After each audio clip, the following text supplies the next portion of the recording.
அனைத்து நல்லுள்ளங்களுக்கும் வணக்கம். நான் ஆர்கே பேசுகிறேன். விக்மாசோமோட நெக்ஸ்ட் சேனல். வழக்கமாக உலக செய்திகள், இன்றைய சிறப்பு செய்திகள். அந்த ஸ்பெயின் பற்றின தகவலை கொஞ்சம் அப்படியே பார்த்துட்டு, ஜெலன்ஸ்கிக்கு வந்து எங்கள் நேட்டோனுடைய முக்கிய நபர்கள்லாம் ஃபோனை பண்ணி விசாரிச்சுருக்கிறாங்க, போலந்துக்கிட்டேயும் விசாரிச்சுருக்கிறாங்க. அடுத்த கட்டமாக நம்ம எப்படி தடுக்கலாம், இந்த இரண்டு வான்பரப்புகளையும் தாண்டி வந்திருக்கு அப்படின்னா ஏதோ ஒரு சமாச்சாரம் அங்கே நடந்திருக்கு அப்படின்னு சொல்லிட்டு எடுக்கப்பட்ட மிக முக்கிய முடிவுகள் என்ன, சுற்றி இருக்கக்கூடிய உலக தகவல்கள் என்ன, அதிரடி அரசியல் என்ன, அனைத்தும் ஒருங்கிணைந்த ஒரு ஷார்ட்டாக தகவலாக பார்த்துடலாம். ஸோ பதிவுக்குள்ளே போகிறதுக்கு முன்பு நீங்கள் நம்ம சேனலை சப்ஸ்கிரைப் பண்ணலாம். சப்ஸ்கிரைப் பண்ணிவிட்டு வாங்க. மறக்காம பெல் பட்டன் கிளிக் பண்ண ஆல் ஆப்ஷன்ஸ் கொடுங்க. எப்படி கொடுக்கலாம்.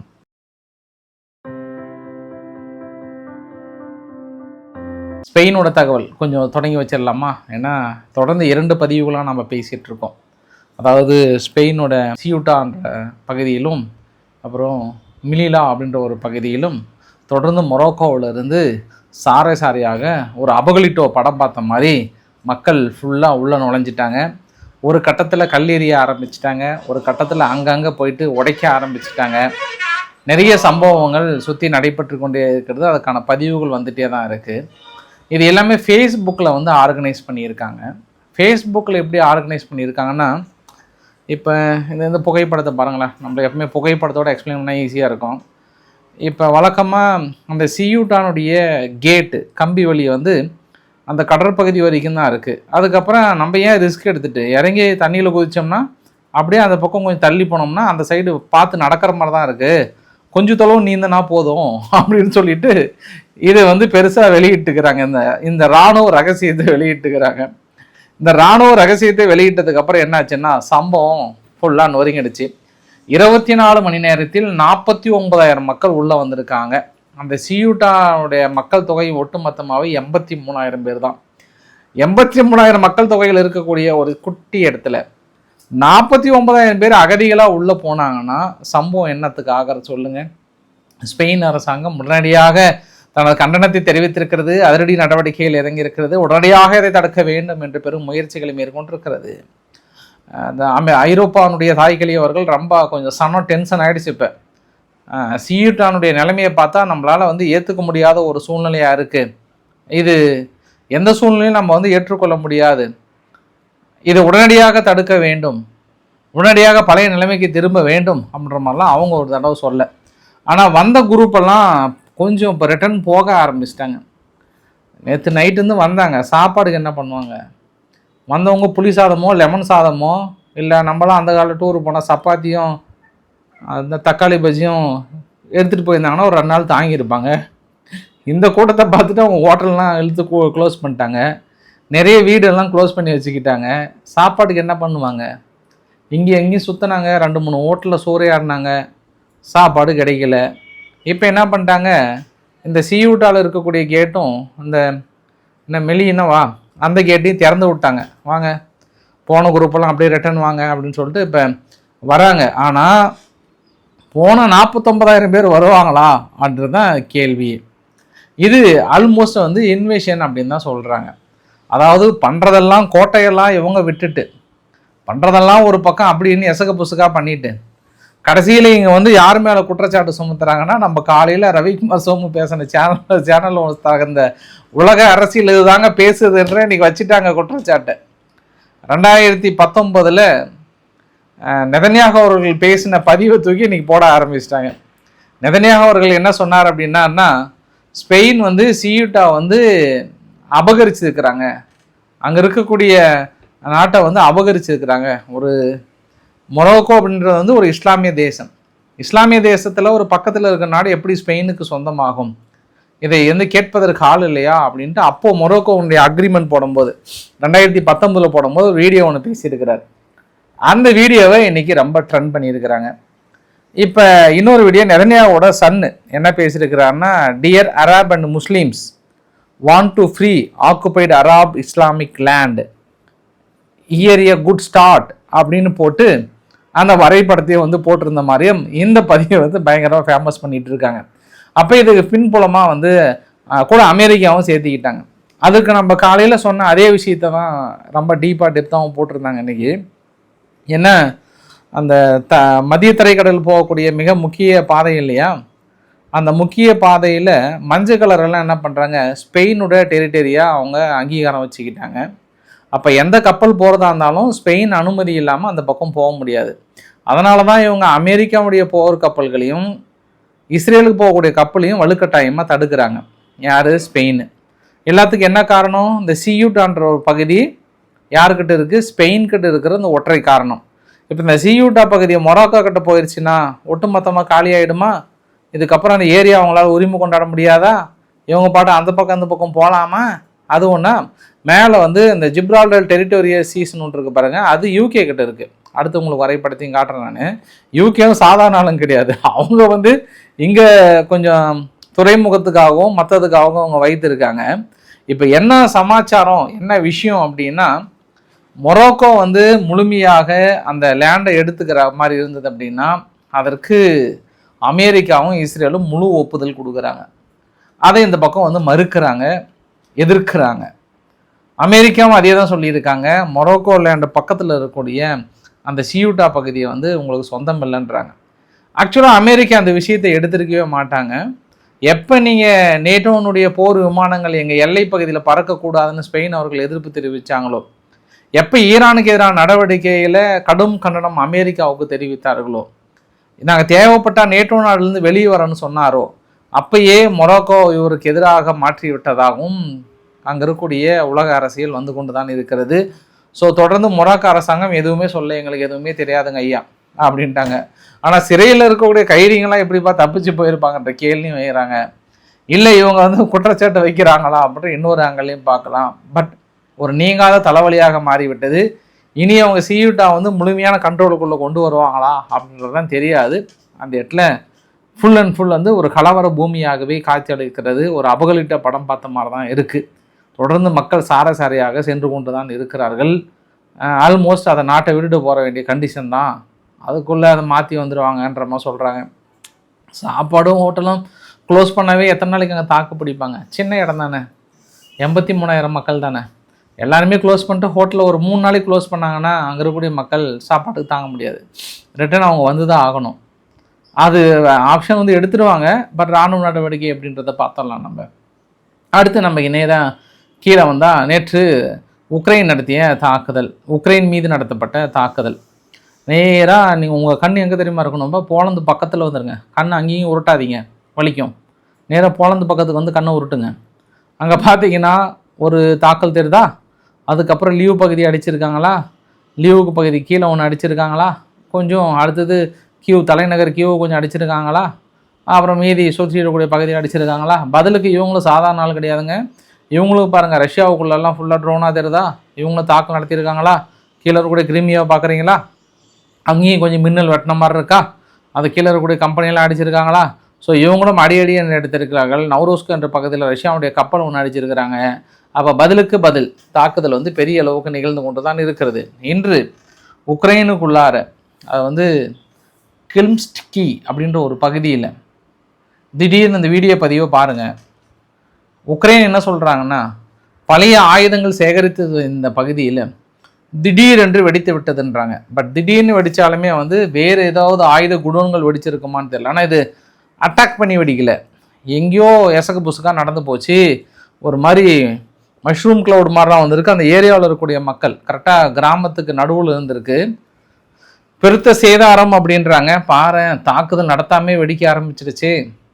நைட்டு தான், அப்போ ஏதோ ஒரு சம்பவம் இருக்குதுன்னு எடுத்துக்கலாமா? இருந்தாலுமே ஜெலன்ஸ்கி கிட்ட ஃபாக்ஸ் நியூஸ் சேனல் ஒரு பேட்டி எடுக்கிறாங்க. நம்பிக்கை இருக்கா? இந்த யுத்தத்தில் வெற்றி பெறுவதற்கான நம்பிக்கை உங்களிடம் இருக்கிறதா? ஏன் என்னிடம் இல்லை? 7 லட்சம் ரஷ்ய வீரர்களை கொன்று குவித்திருக்கிறோம் இந்த வாரம் ஆரம்பித்ததுலேருந்து இன்ன வரைக்கும். 1 அல்ல 2 அல்ல, எவ்வளோ பேர்? 7 லட்சம் ரஷ்ய வீரர்கள். இது எல்லாத்தையும் சேர்த்து, அதாவது இறப்புகள் காயம் அடைந்ததெல்லாம் சேர்த்து அவங்க 16 லட்சம் சொல்கிறாங்க ஆல்மோஸ்ட். அப்போ இதெல்லாம் பார்த்தோம் அப்படின்னா உங்கள் கண்ணுக்கு ஏதாவது ஒரு ஒளிவட்டம் தெரியுதா? இப்போ ரிப்போர்ட்டர் என்ன திருப்பி கேட்குறான்னா, தலைவரே அதெல்லாம் கரெக்டு தான், உங்கள் நாட்டில் எவ்வளோ பேர் இறந்துருக்காங்க?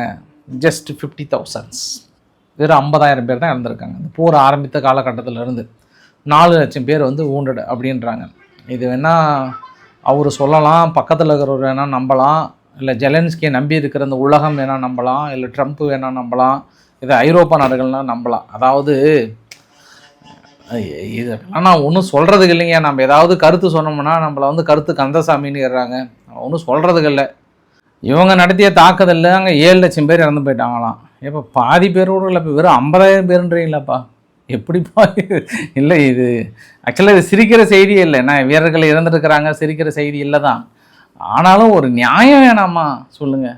இவ்வளோ சொல்கிற நீங்கள் இறந்த உடல்களை அந்த பக்கம் 1000 கொடுத்தாங்கன்னா, அதாவது உக்ரைன் வீரர்கள் களத்தில் இறந்து போயிட்டாங்க அப்படின்னு 1000 பேரை கொடுத்தாங்கன்னா, இவங்க வெறும் 54 பேர்த்த கொடுக்குறாங்க. இவங்க 100 கூட தாண்ட மாட்டேங்குது. ஆனால் உட்காந்துட்டு பயங்கரமாக பக்கமாக சொல்கிறாங்க. அப்புறம் தான் நான் நினச்சேன், அது ஒருவேளை உக்ரைனுடைய ஆட்களே சுற்றுருப்பாங்களாம் அப்படின்னு பெருத்த சந்தேகம் வருது. ஏன்னா நீ உக்ரைனோட பத்திரிக்கை என்ன சொன்னாங்கன்னா, இன்றைக்கி எல்லை களத்தில் கெஷன் பகுதியில் ஒரு ரஷ்யாவுடைய ஆர்மியில் ஒரு பையன் இருந்தானா. திடீர்னு சந்தேகம் வந்திருக்கு. என்னான்னு பார்த்தா அவன் உக்ரைனிலிருந்து கடத்தப்பட்ட சிறுவனாவன். சிறுவனாக இருக்க போகும்போது கடத்தணுமோ, இப்போ பார்த்தா போர் வீரராக உக்ரைனுக்கு எதிராக போரிட வைத்திருக்காங்கன்றாங்க. அப்போ இவங்க அந்த 7 லட்சம் பேர்த்தில் பாதி பேர்த்த உக்ரைனுடைய நபர்களே சுட்டிருப்பாங்களோ, அந்த கோணத்துலையும் பார்க்க முடியாது. ஏப்பா உங்கள் ஆளுங்களே சுட்டிருக்க போகிறீங்கப்பா ஜெலன்ஸ்கி, அதையும் கொஞ்சம் பார்த்து சோதானமாக நடந்துக்கோங்க. அப்புறம் ட்ரம்ப்புக்கிட்ட ஒரு உதவி கேட்டிருக்கிறாரு ஜெலன்ஸ்கி. ஐயா, கொஞ்சம் இந்த ஸ்டார்லிங்க் நெட்வொர்க்கு கொஞ்சம் எங்களுக்கு உதவி பண்ணாங்கன்னா உள்ளே போய் தாக்கல் நடத்துறதுக்கோ, டீப் இன்சைடில் இன்னும் கொஞ்சம் எங்களுக்கு கொஞ்சம் வேறு பெண்டிங்லாம் கொஞ்சம் நிறையா இருக்குது.